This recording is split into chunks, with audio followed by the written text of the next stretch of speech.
Media మిత్రులకు అదేవిధంగా 50 మంది తెలంగాణ ప్రజలకు మరి ముఖ్యంగా విద్యార్థి నిరుద్యోగులకు అందరికీ కూడా పేరు పేరున హృదయపూర్వకంగా నమస్కారం. 24 జూలై 2026 సంవత్సరం అంటే రేపు ఒక ప్రాముఖ్యత కలిగినటువంటి ఒక దినం. మా ప్రియతమ నాయకుడు భారత రాష్ట్ర సమితి కార్యనిర్వాహక అధ్యక్షులైనటువంటి శ్రీ కల్వకుంట్ల తారక రామారావు గారి 50వ జన్మదినోత్సవం. దీన్ని పురస్కరించుకొని తెలంగాణ వ్యాప్తంగా ఉన్నటువంటి ఒక గ్రేటర్ హైదరాబాద్లో ఉన్నటువంటి ఒక 50 మంది విద్యార్థి నిరుద్యోగులు, టీఆర్ఎస్ పార్టీ కార్యకర్తలు, ఆయన అభిమానులు, రాజకీయాలకు అతీతంగా వారంటే ప్రేమించేటువంటి ఒక వాళ్ళందరూ కూడా పెద్ద ఎత్తున వారి యొక్క జన్మదినాన్ని సంబరంగా చేసుకోవాలని చెప్పని సమాయత్తం అవుతున్నట్టు తరుణంలో వారు ఇవాళ మార్నింగ్ మా అందరికీ ఒక సమాచారం పంపించిండ్రు. కొంతమందితో మాట్లాడారు, నాతో కూడా మాట్లాడారు. అన్న, నేను రేపు పుట్టినరోజు కాదు మనది, it's not a birthday, it's a fighting day. మనము ఇందిరా పార్క్ దగ్గర భారత రాష్ట్ర సమితి విద్యార్థి విభాగం నేతృత్వంలో ఢిల్లీలో జరిగినటువంటి ఒక అత్యంత పాశవికమైనటువంటి ఒక పోలీస్ దమనకాండకు, ప్రభుత్వ లాఠీచార్జీలకు నిరసనగా విద్యార్థి నిరుద్యోగులకు అండగా ఉండేందుకోసం అని చెప్పని నిరసన సభలో పాల్గొంటాను. నాకు సంబరాలు కాదు, విద్యార్థి నిరుద్యోగుల పక్షాన సంఘర్షణకు నేను సిద్ధము అని చెప్పని కేటీఆర్ గారు ఈరోజు మాట్లాడటం జరిగింది. ఆ నేపథ్యంలో ఈరోజు ఈ పత్రికా సమావేశాన్ని నిర్వహిస్తూ ఉన్నాం. పెద్ద ఎత్తున చీమల దండు లెక్క తెలంగాణ వ్యాప్తంగా ఉన్న, మరీ ముఖ్యంగా గ్రేటర్ హైదరాబాద్లో ఉన్నటువంటి ఒక విద్యార్థి నిరుద్యోగులందరూ కూడా, యువజనులందరూ కూడా పెద్ద ఎత్తున ఈ నిరసన కార్యక్రమంలో భాగస్వామ్యమై దున్నపోతు మీద నీళ్లు పడ్డట్టు వ్యవహరిస్తున్నటువంటి ఒక కేంద్ర రాష్ట్ర ప్రభుత్వాల యొక్క విద్యార్థి నిరుద్యోగ యువజన వ్యతిరేక విధానాలను ఎండగట్టేందుకోసం అని చెప్పని, ముఖ్యంగా నీట్ పరీక్ష విషయంలో జరుగుతున్నటువంటి ఒక పోరాటానికి సంఘీభావం తెలడం కోసం అని చెప్పని పెద్ద ఎత్తున భాగస్వాములు కావాలని చెప్పని ఈరోజు పెద్దలు మా సీనియర్ లెజిస్లేటర్ వివేకానంద్ గారు, తర్వాత మరో సీనియర్ లెజిస్లేటర్ అయినటువంటి ఒక షమీపూర్ రాజు గారు, మేమందరం కూడా పార్టీ పక్షాన ఈరోజు మేము విజ్ఞప్తి చేస్తూ ఉన్నాము మొత్తం విద్యార్థి నిరుద్యోగ యువజనులందరికీ కూడా. కేటీఆర్ గారు గత 2 సంవత్సరాలుగా కనుక చూసినట్లయితే పెద్ద ఎత్తున రాష్ట్రంలో ఉన్నటువంటి ఒక యువజనులకు, నిరుద్యోగులకు అండగా ఉంటూ అనేక పోరాటాలు, ఉద్యమాలకు పిలుపునిచ్చిండ్రు. ప్రత్యక్షంగా పరోక్షంగా పోరాటాల్లో భాగస్వాములమైనరు.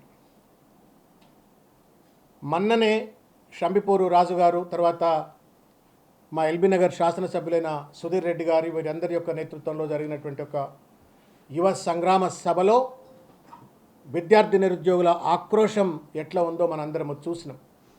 దానికి నాయకత్వం వహించిన కేటీఆర్ గారి యొక్క సంఘీభావ ఒత్తిడి ప్రభుత్వం పైన ఏ రకంగా ఉందో కూడా చూసినాం. దాని కొనసాగింపుగా రేపు నిరసన దీక్ష చేయబోతూ ఉన్నారు. వాస్తవానికి ఏంటంటే జీవో 29 విషయంలో కానీ, గ్రూప్ 1 పరీక్ష నిర్వహించిన తీరు విషయంలో కానీ, లేకపోతే డిఎస్సి పరీక్షల వివాదానికి సంబంధించిన విషయంలో కానీ, కానిస్టేబుల్ రిక్రూట్మెంట్ సంబంధించిన జీవో 46 విషయంలో కానీ, మొన్నటికి మొన్న 15,000 ఉద్యోగాలు ఖాళీలుంటే 5,000 ఉద్యోగాలు వేసి బెల్లం వేయకుండా బూరెలు వేసినట్టుగా ఈ ప్రభుత్వం చేసినటువంటి ఒక చిల్లర డ్రామాను ఎత్తి చూపడంలో కేటీఆర్ గారి యొక్క నేతృత్వంలో విద్యార్థి నిరుద్యోగులకు అండగా పెద్ద ఎత్తున బీఆర్ఎస్ పార్టీ నేతృత్వంలో, బీఆర్ఎస్ నేతృత్వంలో ఉద్యమాలు జరిగినాయి. దాని కొనసాగింపుగా రేపు నీట్కు మద్దతుగా, నీట్ పోరాటానికి మద్దతుగా, కేంద్ర ప్రభుత్వానికి వ్యతిరేకంగా రేపు నిరసన దీక్షలో భాగస్వాములు అవుతున్నారు. ఇల్లు కాల్చి ఒక ఆయన ఏడుస్తుంటే సుట్టగాల్చుకుంటా నిప్పుందా అన్నట్టుగా ఉంది రాష్ట్ర ప్రభుత్వం తీరు. నిన్న రాష్ట్ర ప్రభుత్వానికి సంబంధించిన మంత్రులందరూ కూడా డ్రామాలో మేమేమైనా తక్కువ తిన్నామా అన్నట్టుగా హంతకులే సంతాప సభలు పెట్టినట్టుగా నిన్న నిరసన దీక్షలు రాజ్భవన్ దగ్గర అక్కడ ఇక్కడ నిరసన దీక్షలు చేసి అరెస్ట్ అయిన ఒక విషయాన్ని కూడా చూసినాం. నేను సూటిగా అడుగుతా ఉన్నాను, రేవంత్ రెడ్డి గారి నుండి మొదలుకొని మంత్రులు కావచ్చు, లేకపోతే ఈ డ్రామాలో భాగస్వాములైనటువంటి పెద్దలు ఎవరైతే ప్రభుత్వ పెద్దలు ఉన్నారో, గురువింద సామెత అనేది మీకు తెలుసా? మీ కింద ఉన్నటువంటి ఒక నలుపు మీకేమైనా కనబడుతుందా, కనబడతలేదా? మీకు నీట్ పరీక్షకు సంబంధించి నిరసన తెలిపేటువంటి ఒక నైతికత మీకుందా అని చెప్పని నేను ఇవాళ సూటిగా మేము పార్టీ పక్షాన మేము ప్రశ్నిస్తూ ఉన్నాం. నేను కొన్ని విషయాలు గ్రూప్ 1కి సంబంధించిన విషయాన్ని, తర్వాత నీట్ పరీక్షకు సంబంధించిన విషయాన్ని కనుక చూసినట్టయితే మోర్ ఆర్ లెస్ రెండు కూడా సిమిలర్ కాంటెక్స్లో ఉంటాయి. మీడియా మిత్రులు లోతుగా గమనించిందో గమనించలేదో నాకు తెలియదు, కానీ దయచేసి గమనించాలని చెప్పని నేను విజ్ఞప్తి చేస్తూ ఉన్నాను. నీట్ యూజీ పేపర్ లీక్ ఎంతటి నేరమో, టీజీపీఎస్సీ గ్రూప్ 1 ఫలితాల తారుమారు జీవో 29 ద్వారా కానీ, లేకపోతే మెయిన్ పరీక్ష నిర్వహణ తీరులో కానీ రెండు కూడా సమానమైన ద్రోహమే. ఒకవేళ ధర్మేంద్ర ప్రధాన్ ఎట్టి పరిస్థితుల్లో నేరస్తుడే దీంట్లో, అదేవిధంగా రేవంత్ రెడ్డి గారి నేతృత్వంలో పనిచేస్తున్నటువంటి ఒక టీజీపీఎస్సీ ఇన్ని అక్రమాలకు పాల్పడితే ఆయన కూడా, ఆయన క్యాబినెట్ కూడా, because collective responsibility is all about the council of ministers, కాబట్టి వాళ్ళ కౌన్సిల్ ఆఫ్ మినిస్టర్స్ కూడా ఈక్వల్లీ రెస్పాన్సిబుల్.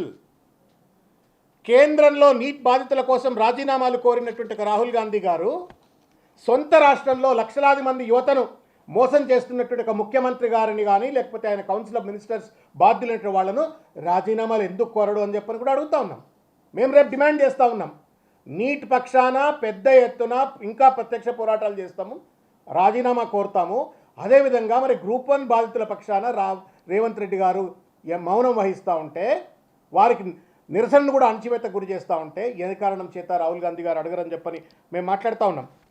ఇంకొక విషయం ఏంటంటే, నేను గ్రూప్ 1 విషయానికి సంబంధించి మరొకసారి చెప్పదలుచుకున్నాను. ఎందుకంటే రాత్ గయా బాత్ గయా హో జాతా హై, మీడియా में इतने सारे न्यूज़ आते हैं, ప్రజలకు కూడా రకరకాలు చూసి మర్చిపోతారు, గుర్తు చేయాల్సిన అవసరం ఉందని చెప్పని నేను మీడియాకు, తర్వాత ప్రజలకు కూడా గుర్తు చేయాల్సిన అవసరం ఉందని చెప్పని ఈ సందర్భంగా చెప్తా ఉన్నాను. ఒక ల్యాండ్ మార్క్ జడ్జిమెంట్ ఇచ్చిండ్రు జస్టిస్ రాజేశ్వరరావు గారు. గ్రూప్ 1లో జరిగినటువంటి అవకతవకలకు సంబంధించి ముఖం బలగొట్టినట్టుగా, నగ్నంగా ఈ ప్రభుత్వాన్ని నిలబెట్టేటట్లుగా ఒక ల్యాండ్ మార్క్ హిస్టారికల్ జడ్జిమెంట్ ఇచ్చిండ్రు. మొత్తం జీవో 29 తప్పని చెప్పని, మెయిన్ పరీక్ష నిర్వహించడం తప్పని చెప్పని ల్యాండ్ మార్క్ జడ్జిమెంట్ ఇచ్చిండ్రు.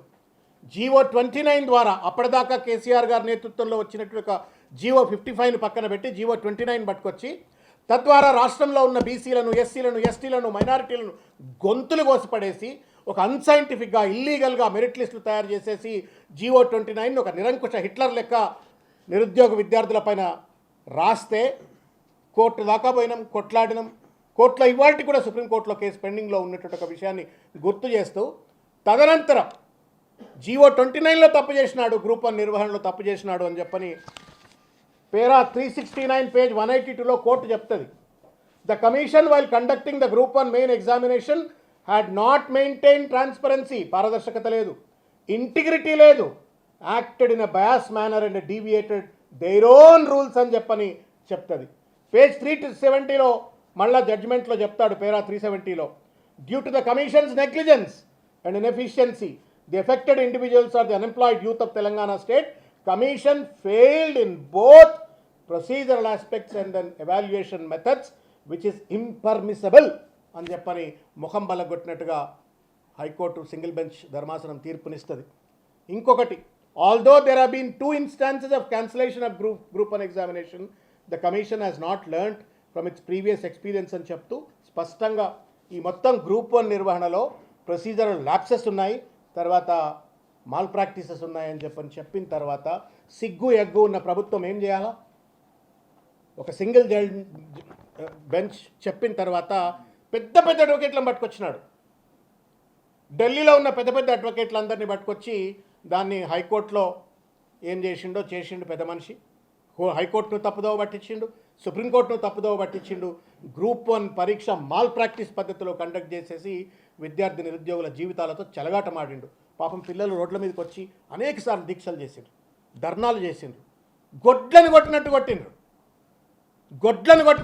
ఇవాళ ఢిల్లీలో ఏ రకంగానైతే జంతర్ మంతర్ దగ్గర టియర్ గ్యాస్ వేసి ఏ రకంగానైతే దాడి చేసిండ్రో అదే పరిణామంలో, అంతకంటే ఎక్కువ పరిణామంలో గొడ్లను కొట్టినట్టు విద్యార్థి నిరుద్యోగులను అశోక్ నగర్లో కొట్టిండ్రు. నయవంచన, దగ, మోసం. ఇదే రాహుల్ గాంధీ గారు 2023 ఎన్నికల సందర్భంలో రేవంత్ రెడ్డి పై తగుదనమ్మా అని చెప్పి అక్కడ కూర్చొని వాగ్దానం చేసి వాళ్ళు ఏదో నేరస్తులైనట్టు, దోపిడిదారులైనట్టు, దొంగలైనట్టు వాళ్ళపైన ఇష్టం వచ్చినట్టు దాడి చేసిర్రు. నేను అడుగుతా ఉన్నాను, ఢిల్లీలో లాఠీ చార్జ్కి ఒక న్యాయం ఎందుకు, హైదరాబాద్లో లాఠీ చార్జ్కి ఇంకొక న్యాయం ఎందుకు? రేవంత్ రెడ్డి గారు, రాహుల్ గాంధీ గారు ఈ ప్రభుత్వం సమాధానం చెప్పాలని కోరుతా ఉన్నాను. ఏ ముఖం పెట్టుకొని రేవంత్ రెడ్డి నీట్ బాధితుల పక్షాన మాట్లాడుతూ ఉండో అర్థం కానట్టు ఒక విషయం. మొత్తం మీద గ్రూప్ 1 పరీక్ష మీద మేము నెత్తి మీద నోరు పెట్టుకొని బీఆర్ఎస్ పార్టీ మొత్తుకుంది. ఒక జ్యుడిషియల్ ఎంక్వైరీ జరగాల. వ్యాపం కంటే కూడా పెద్ద, మధ్యప్రదేశ్లో జరిగిన వ్యాపం కంటే కూడా పెద్ద కుంభకోణం ఇది. దీనిపైన ఒక విచారణ జరగాలని చెప్పనంటే దున్నపోత మీద నీళ్లు పడ్డట్టుగా దీన్ని పక్కన పెట్టేసి పరీక్ష నిర్వహించి ఫలితాలు ప్రకటించి తానేదో గొప్పతనం చేసినా అని చెప్పని జబ్బలు దరుచుకున్న రేవంత్ రెడ్డి గారు ఇవాళ నీట్ బాధితుల పక్షాన నిన్న దీక్షల డ్రామా చేసినారు. నేను అడుగుతా ఉన్నాను, అక్కడ దెబ్బలు తిన్న విద్యార్థులు పాపం నానా ఇబ్బందులకు గురైనారు. వాటర్ క్యానన్స్, టియర్ గ్యాస్, లాఠీలు ఇంత దుర్మార్గంగా దాడి చేసిండ్రు. అంతే పరిణామంలో హోంమంత్రి గారు రేవంత్ రెడ్డి ఇక్కడ చేసినాడు కదా. నేను అడుగుతాను, ధర్మేంద్ర ప్రధాన్ ఎట్టి పరిస్థితులు రాజీనామా చేయాలా? We will fight till the last breath to see that Dharmendra Pradhan is resign. But at the same time we are questioning Revanth Reddy. ఏం ముఖం పెట్టుకొని నువ్వు ఇన్ని దాష్టికాలకు విద్యార్థి నిరుద్యోగుల పక్షాన వాళ్ళ వ్యతిరేకంగా పాల్పడుతూ ఉన్నావు, లాఠీ చార్జీలు చేస్తూ ఉన్నావు, ఇష్టం వచ్చినట్టు గొడ్లను కొట్టినట్టు కొడుతూ ఉన్నావు. న్యాయం చేయండి, జాబ్ క్యాలెండర్ ఏమంటే లాఠీ చూపెడుతున్నావు, నిరుద్యోగ వృత్తి ఏమంటే లాఠీ చూపెడుతున్నావు, 2 లక్షల ఉద్యోగాలు ఏమంటే లాఠీ చూపెడుతున్నావు. నీటి బాధితుల పక్షాన రాహుల్ గాంధీది ఒక డ్రామా, నీదో డ్రామా. ఏందిదంతా డ్రామా? ఎందుకంటున్నా అంటే న్యాయం ఎక్కడికైనా ఒక చట్టం కానీ న్యాయం కానీ ఢిల్లీకి ఒక న్యాయం, హైదరాబాద్కి ఒక న్యాయం ఉండకూడదు కదా.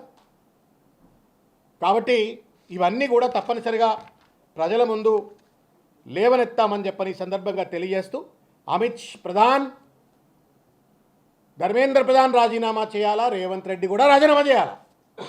సిగ్గు ఎగ్గుంటే, మానవత్వం ఉంటే, నైతికత ఉంటే, ఇచ్చిన వాగ్దానం కనుక అమలు చేయాలంటే ఒక చిత్తశుద్ధి ఉంటే, వాళ్ళ ఓట్లతోటే నేను అధికారంకి వచ్చినా అని చెప్పాను కనుక ఏమాత్రమైన రేవంత్ రెడ్డి గారికి ఆయన కౌన్సిల్ ఆఫ్ మినిస్టర్స్కి ఉన్నట్టయితే రాజీనామా అన్నా చేయండి, చేసిన తప్పునన్నా ఒప్పుకోండి. మళ్ళా in future that kind of mistakes should not happen అని చెప్పని సిస్టమేటిక్ ఇంటర్వెన్షన్స్ అన్న పట్టుకురండి. ఏమీ లేకుండా డ్రామాలు చేస్తూ ఉండు. ఈ డ్రామా కొనసాగింపు మేము మీడియా వాళ్ళని వినమని చెప్పిన ఒక విషయం చెప్తా ఉన్నా. రేవంత్ రెడ్డికి ఆవు కథ ఏదన్నా చెప్పు, కేటీఆర్ గారు కేసీఆర్ గారు చుట్టూ చెప్తాడు. నిన్న ధర్నాలో మాట్లాడిండు, మీరు కూడా అయినుంటారు బహుశా. ఏమంటున్నాడు? నీట్ పరీక్షకు కేసీఆర్ గారికి కేటీఆర్ గారికి సంబంధం అని చెప్పని మాట్లాడుతున్నాడు. ఇక అంతకంటే భావదారిద్ర్యం చిల్లరతనం ఏమైనా ఉంటుందా ఇంకేమైనా? పొద్దున్న లేస్తే బడేబాయ్ చోటేబాయ్ అని చెప్పని నరేంద్ర మోడీతో సత్సంబంధాలు కొనసాగిస్తున్న రేవంత్ రెడ్డి గారు కేటీఆర్ గారు కేసీఆర్ గారు వల్ల నీట్ పరీక్ష లీక్ అయింది అని చెప్పని మాట్లాడుతూ ఉంటే మెదడు ఉండి మాట్లాడుతుండా, మెదడు లేక మాట్లాడుతుండా, మోకాళ్ళలోకి వచ్చిందా, మతి భ్రమించిందా? మోకాలకు బోడిగుండుకు ముడిపెట్టేటువంటి ఒక తత్వాన్ని ఏం పదంతో విమర్శిస్తారో ప్రజలను విమర్శిస్తామని కోరుతున్నా. నీకు దమ్మెందుకు లేదు ధర్మేంద్ర ప్రధాన్ విమర్శించేందుకు? నీకు దమ్మెందుకు లేదు అమిత్ షాను విమర్శించేందుకు? నీకు దమ్మెందుకు లేదు నరేంద్ర మోడీని విమర్శించేందుకు? అక్కడ పోయి కూడా పాపం ఢిల్లీలో ఎక్కడో జరిగినట్టుగా నీట్ పరీక్షకు కేసీఆర్కు కేటీఆర్కు లింక్ పెడుతున్నావు అంటే what kind of mental bankruptcy is this? ఏం మెంటల్ బ్యాంక్రప్సీ ఇది? నువ్వు గ్రూప్ 1 పరీక్ష నిర్వహించావు, జియో 29 నాశనం చేస్తావు, జియో 46 నాశనం చేస్తావు, పిల్లల జీవితాలతో చెలగాట మాడతావు, గొడ్లను కొట్టినట్టు కొడతావు. పేపర్ లీక్ ఎక్కడో జరిగినటువంటి ఒక పేపర్ లీక్ను తీసుకొచ్చి గురువింద సామెతను మర్చిపోయి ఇవాళ కేసీఆర్ గారికి కేటీఆర్ గారికి లింక్ పెట్టేటువంటి రీతిలో మాట్లాడుతూ ఉండి ఇది ఎంతవరకు న్యాయం? నేను చూసిన రాహుల్ గాంధీ గారు Dharmendra Pradhan should resign because he has indulged in the leak. Fine. Revanth Reddy also should resign because he has misconducted the Group 1 exam. Amit Shah should resign because of the lathi charge. ఇది రాహుల్ గాంధీ గారు మాట్లాడినారు. Why not Revanth Reddy resign అండి? Because of the lathi charges that have happened on Telangana people? Telangana విద్యార్థులు మనుషులు గారా? వాళ్ళు ఏమైనా గొడ్ల దెబ్బలు తినడానికే పుట్టినరా? రేవంత్ రెడ్డి పదగట్టాల కింద, పోలీస్ పదగట్టాల కింద అణచివేత గురి కావడం కోసం పుట్టినరా? ఇంత దుర్మార్గంగా ఈ ప్రభుత్వం వ్యవహరిస్తూ సినిమా ఫక్కీలో నాటకాలు ఆడుతూ నరేంద్ర మోడీతో నయవంచనతో లోపాయకారి ఒప్పందాలు నరుపుకుంటూ విద్యార్థులపై దాష్టికాలకు పాల్పడుతున్న రేవంత్ రెడ్డి గారి ప్రభుత్వాన్ని రేపు తప్పనిసరిగా ఒక పక్కన ధర్మేంద్ర ప్రధాన్, అమిత్ షా చేసిన దాష్టికాన్ని ఎండగడతాం, మరో పక్షాన రేవంత్ రెడ్డి నేతృత్వంలో విద్యార్థి నిరుద్యోగుల పట్ల జరుగుతున్న దాష్టికాన్ని కూడా తప్పనిసరిగా ఎండగడతామని చెప్పి తెలియజేస్తూ ఇప్పుడు పెద్దలు మా మా మా చెప్పండి రేపటి చెప్పు ఇప్పుడు పెద్దలు షమి